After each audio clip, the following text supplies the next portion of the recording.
তৃতীয় বিশ্বযুদ্ধ এবং পারমাণবিক বোমা হামলা কি এখন কেবল সময়ের অপেক্ষা?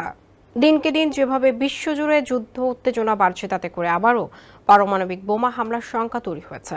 কারণ কিছুদিন আগে সংগঠিত হয়েছে ভারত পাকিস্তান ইরান ইসরায়েল যুদ্ধ। এই চার দেশের মধ্যে যুদ্ধ শুরুর পর অনেকেই মনে করছিলেন এই বুঝি তৃতীয় বিশ্বযুদ্ধের সূচনা হলো।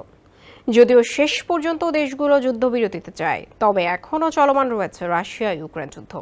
সব মিলিয়ে বিশ্বজুড়ে ক্রমবর্ধমান উত্তেজনার মধ্যে আবারও পারমাণবিক অস্ত্র ব্যবহার নিয়ে শঙ্কিত জাপানের পারমাণবিক বোমা হামলায় জীবিত ভুক্তভোগীরা।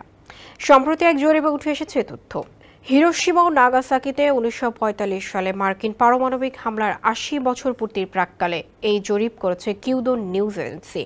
ওই হামলায় বেঁচে যাওয়া প্রায় 1,500 মানুষের উপর এই জরিপ চালানো হয়। অংশগ্রহণকারীদের 68.6% জানান পারমাণবিক অস্ত্র ব্যবহারের ঝুঁকি বর্তমানে বেড়েই চলেছে। উত্তর কোরিয়ার অস্ত্র উন্নয়ন এবং ইউক্রেন যুদ্ধসহ বৈশ্বিক উত্তেজনার প্রেক্ষিতে তারা এমন আশঙ্কা প্রকাশ করেন। জরিপে আরও উঠে এসেছে অংশগ্রহণকারীদের 45.7% হিরোশিমা ও নাগাসাকির পারমাণবিক হামলার জন্য এখনও যুক্তরাষ্ট্রকে ক্ষমা করতে পারেননি।